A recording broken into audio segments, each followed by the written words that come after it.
बेटा ये हमारा रे ऑप्टिक्स का थर्ड वीडियो है और इसमें हम रिलेशन फाइंड करने वाले हैं radius of curvature and focal length के बीच में। तो आपने एक कॉनकेव मिरर बनाया, इस पर एक पैरेलल रे इंसिडेंट कराई, वो पैरेलल रे फोकस से पास होगी। क्योंकि आपको फोकल लेंथ और रेडियस ऑफ कर्वेचर के बीच में रिलेशन फाइंड करना है तो पैरेलल रे तो बनानी पड़ेगी। वो रे ऐसे पास हो गई, ये एंगल आई है, ये रिफ्लेक्टेड रे है, ये एंगल आर है, आई आर के इक्वल हो गया।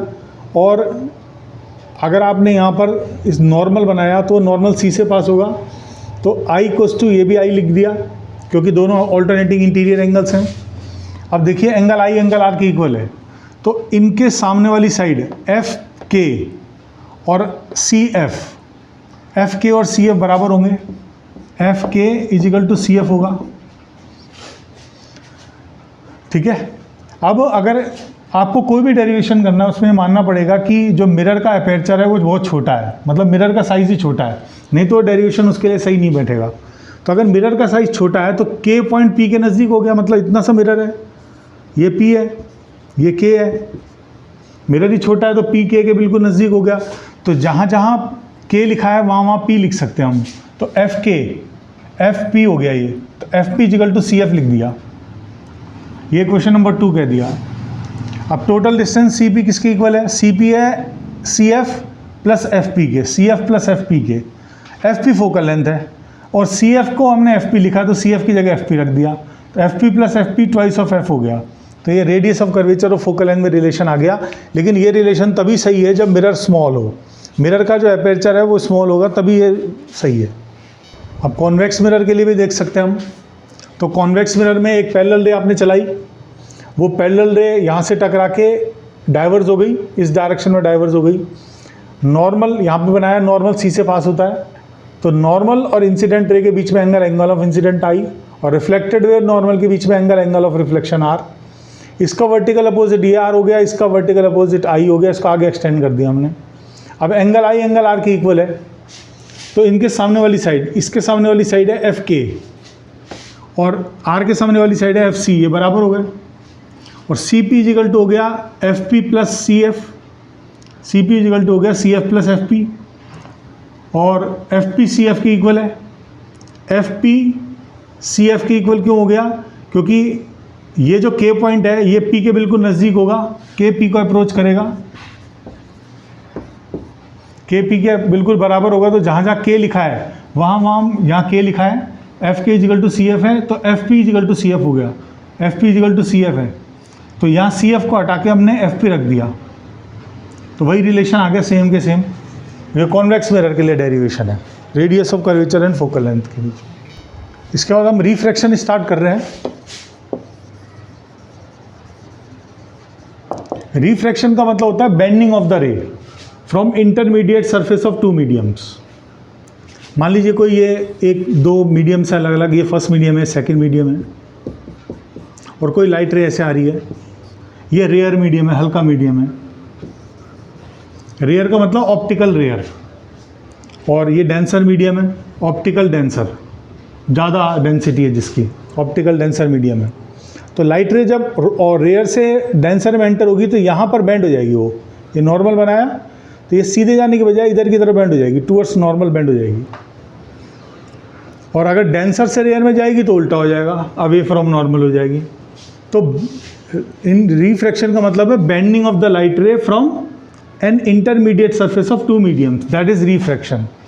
और जब लाइट रे रेयर से डेंसर में एंटर होती है तो टूवर्ड्स नॉर्मल बेंड हो जाती है, और डेंसर से रेयर में जाती है तो अवे फ्रॉम नॉर्मल होती है। इसके बाद आता है लॉज ऑफ रिफ्रैक्शन। रिफ्रैक्शन के लॉज क्या हैं? तो फर्स्ट लॉ जो है जिसे स्नेल्स लॉ कहते हैं, ये है sine I by sine are is equal to refractive index of second medium with respect to first medium, that is absolute refractive index of second medium to the first medium is C1 by C2। कहने का मतलब ये है कि अगर आप आई बढ़ाओगे तो are भी बढ़ेगा, आर बढ़ाओगे तो आई बढ़ेगा। लेकिन ये सीधे सीधे दोनों इक्वल नहीं है, इनका साइन का रेशो है ना, sine of angle of I और sine of angle of R, वो कांस्टेंट टर्म है, वो हमेशा कांस्टेंट रहती है। और उस कांस्टेंट की वैल्यू होती है refractive index of second medium with respect to first medium, और ये होता है refractive index of second medium with respect to air divided by refractive index of first medium with respect to air. और ये होता है speed of light in first medium, speed of light in second medium. तो ये पूरा Snell's law है, sine i by sine are is equal to 1 mu to is equal to mu two by mu one. और second law है कि incident light ray, normal at the point of incident and refracted light ray all lie in a same plane. ये तीनों एक ही plane में लाया करते हैं। ये हमारा सेकेंड लॉ है स्नेल्स का। देखिए रिफ्रैक्टिव इंडेक्स क्या होता है। रिफ्रैक्टिव इंडेक्स वो वैल्यू है जो हमें ये बताती है कि किसी भी मीडियम में लाइट की स्पीड कितने टाइम कम हो रही है। जैसे एयर का रिफ्रैक्टिव इंडेक्स 1 है, लगभग 1 होता है एयर का रिफ्रैक्टिव इंडेक्स, और ग्लास का रिफ्रैक्टिव इंडेक्स लगभग 1.5 होता है। इसका मतलब जब कोई लाइट रे ग्लास में एंटर होगी तो उसकी जो स्पीड है वो 1.5 टाइम्स कम हो जाएगी। So it is a pure number which tells us that by how much time our speed of light is reduced in the medium. किसी मीडियम में लाइट की स्पीड कितने टाइम कम हो रही है, ये रिफ्रैक्टिव इंडेक्स का काम होता है। तो ये बताता है हमें। देखिए अब है रिफ्रैक्शन थ्रू ग्लास स्लैब। तो ग्लास का एक स्लैब ले लिया, इस पर आपने ये लाइट को यहाँ इंसिडेंट किया। अब ये लाइट रेयर से डेंसर मीडियम में एंटर हो रही है तो टूवर्ड्स नॉर्मल बेंड हो जाएगी और ये इस तरह से सीधी चली जाएगी। यहाँ फिर ये मीडियम चेंज हो रहा है तो यहाँ फिर रिफ्रैक्शन होगा और ये रे अवे हो गई। अगर मैं इसको आगे एक्सटेंड करूँ तो ये दोनों पैरेलल रे होती हैं और इनके बीच का जो डिस्प्लेसमेंट होता है उसे लेटरल डिस्प्लेसमेंट कहते हैं। लेटरल मतलब पैरेलली कितने टाइम डिस्प्लेस हो गई है। अगर ग्लास स्लैब नहीं होता तो ये रे सीधी ऐसे जाती, लेकिन ग्लास स्लैब की वजह से ऐसे जा रही है, तो इनके बीच का जो डिस्टेंस है वो लेटरल डिस्प्लेसमेंट है लाइट रे के लिए। नेक्स्ट हम लोग करा रहे हैं apparent depth of a point in the medium. Apparent का मतलब कितना अपीयर होता है। जैसे मान लो आपने बकेट ली, उसमें पानी भरा और उसमें नीचे कॉइन का सिक्का है, तो वो कॉइन जो है वो आपको थोड़ा ऊपर दिखाई देगा। तो वो मान लीजिए कॉइन यहाँ ओ है, ओ पॉइंट पर, तो वो ओ डैश तक चला जाएगा। तो ये कितना अपेरेंट डेप्थ है, मतलब कितनी डेप्थ में मिल रहा है। एक्चुअल डेप्थ तो टी मान लेते हैं, लेकिन उसके अपेरेंट डेप्थ कितनी है फाइंड करनी है। तो मान लीजिए इस पॉइंट ओ से एक रे आपने चलाई परपेंडिकुलर, वो परपेंडिकुलर सीधी चली गई। दूसरी रे को यहाँ इंसिडेंट किया, अब ये नॉर्मल बनाया, ये एंगल ऑफ इंसिडेंट आई है तो ये अवे हो जाएगी। और अगर आप यहाँ पर आई लगा के देखें तो आपको पीछे यहाँ से आती हुई दिखाई देगी कहीं से, ओ डैश पॉइंट से। तो ओ डैश क्या है, ओ डैश मतलब कितना डिस्प्लेसमेंट हुआ परपेंडिकुलर, ये वो है। और अपेरेंट डेप्थ हो गई ये आपके पास में।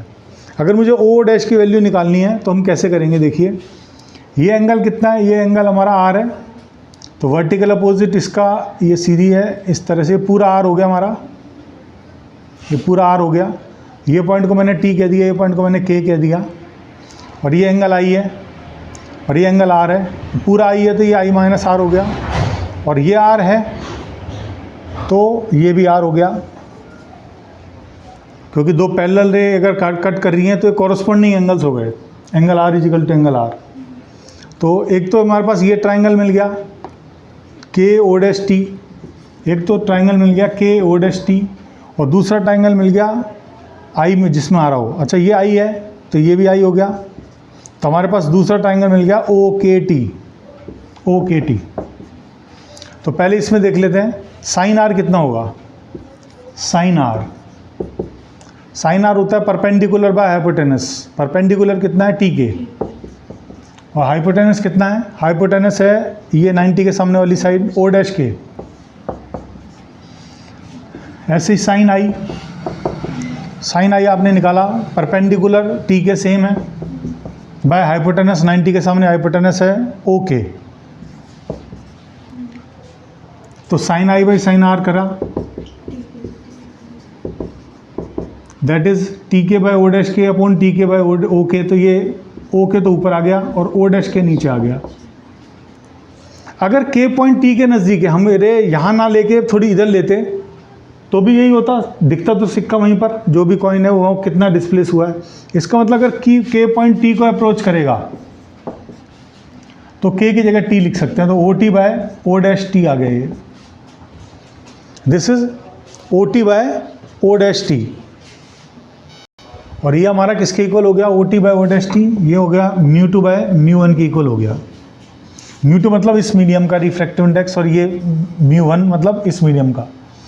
अब अगर ये मीडियम एयर है तो म्यू टू की जगह 1 आ जाएगा, क्योंकि एयर का रिफ्रैक्टिव इंडेक्स लगभग 1 होता है, और इसका रिफ्रैक्टिव इंडेक्स हम फिर म्यू वन की बजाय म्यू मान लेते हैं। तो यहाँ से ओ टी की वैल्यू कितनी आ गई, ओ टी इक्वल टू आ गया O dash T by mu.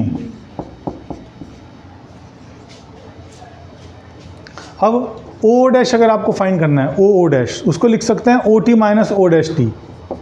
O dash कितना हो गया, O T minus O dash T, O T minus O dash T हमारा ओ डैश हो गया। और ओ टी कितना है, ओ टी है टी थिकनेस के बराबर, माइनस ओ डैश टी कितना आ गया, O dash T is equal to आ गया mu into O T, mu into O T. ये हमारा, तो एक थोड़ा सा हल्का सा करेक्शन कर लेना, sine i by sine r किया था हमने, साइन आई की वैल्यू थी टी के बाय ओ के, और साइन आर की वैल्यू है T K by O dash के। जब साइन आई में साइन आर का डिवाइड करेंगे तो यहाँ ओ के अपॉन ओ डैश के की बजाय ओ डैश के अपॉन ओ के आएगा, और के पॉइंट टी को अप्रोच कर रहा है तो O dash T by O T लिख दिया, equal to mu two by mu one. तो म्यू टू 1 मान लिया, म्यू वन जो है हमारा म्यू हो गया। तो यहाँ से रिलेशन आ गया O dash T is equal to O T by mu. तो O dash T is equal to आ गया ओ टी बाई म्यू। तो टी कॉमन ले लिया, ये भी टी है, टी कॉमन ले लिया तो 1 माइनस 1 अपॉन म्यू आ गया। तो ये नॉर्मल शिफ्ट है, ओ डैश क्या है, नॉर्मल डायरेक्शन में कितना शिफ्ट हुआ है, और ओ डैश टी अगर आप निकालेंगे तो वो आएगा हमारा अपेरेंट डेप्थ।